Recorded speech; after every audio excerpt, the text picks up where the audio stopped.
Hi, so in this video we're going to talk about measuring. So in science we might want to measure the mass of something, the volume of something, the temperature of something, or the length of something. And some of these measurements you will already be familiar with because you would have done some of them in primary school.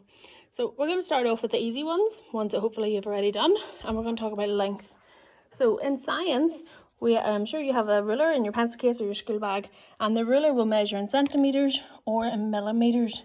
So if, for example, we wanted to measure the length of this pen, we'll line it up with 0, and then we'll go to this end of the scale, and we could say that it's either 15.3 centimetres or 153 millimetres.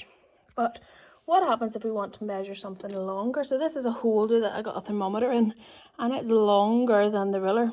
So in science we have a meter stick, and it measures it in meters or in centimeters. Actually, you can get millimeter.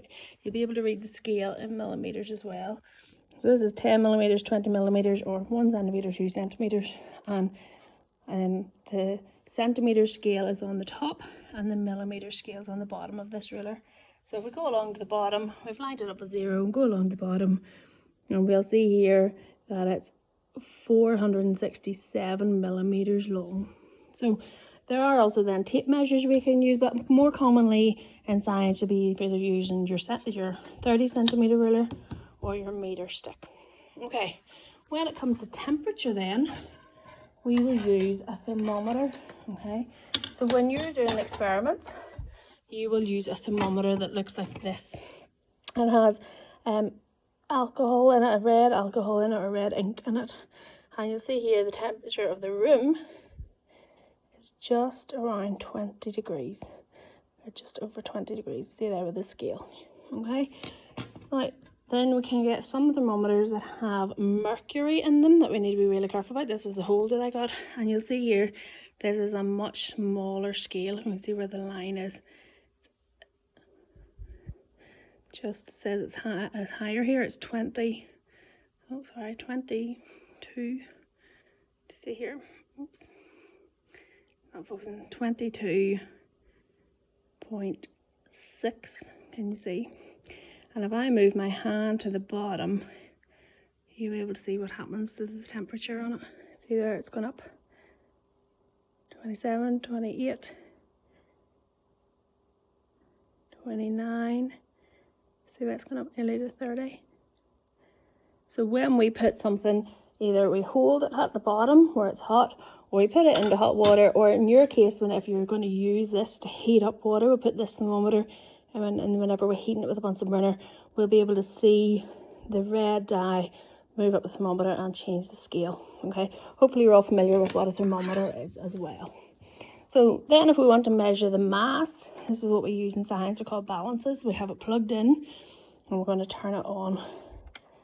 And you'll see it'll take a wee minute, and it'll go to 0.0 grams. Okay, so for example, we might want to measure the mass of my rubber ball of rubber bands, and it's 92.3 grams.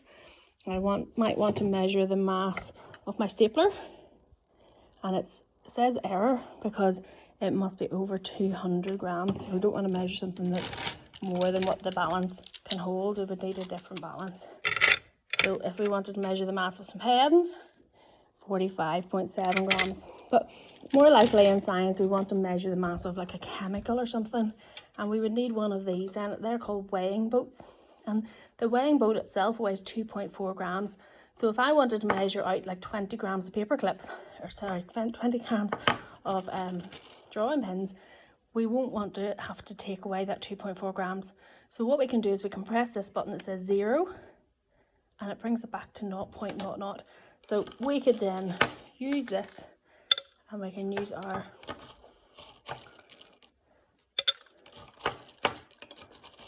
spatula to measure out. I'm just going to use my fingers because it's quicker. But if you were using it then with your chemical, you would use your spatula to put your chemicals into it. I'm just trying to do it with one hand because I'm holding the camera with the other hand, so it's more difficult. So you get the idea. We maybe won't go up just as far as 20. We're at 12.9 now. But if you were asked to measure a certain amount, let's see if we can get 20. So 17.5, 18.4, 19, 19.5, there, 20 grams of our drawing pins. And then, so if this was our chemical, then we'd be able to put it into our beaker, and we'd know that this weighing boat had that mass of what we were looking for. Okay, and then our final thing to measure is a volume. So remember, we met these measuring cylinders in one of the previous topics, and they come in all different shapes and sizes. So this measures 10, this measures 25, this measures up to 50, and this one measures up to 250. So in your booklet, it shows you how to read the volume. And I don't know if you've done this before, maybe you have. And it says that you measure from the bottom of the meniscus. Now, I'm going to try and show it to you with a coloured liquid in it to see if you can see the meniscus. And if I hold a piece of paper in the background, you can see what, hopefully be able to get a chance to see what the meniscus looks like. And if I do some with ordinary water, so if I put some water in this one, and we'll see which is easier to see the meniscus in, the water or this is copper sulfate solution. So can you see the meniscus? This is a wee bit bubbly.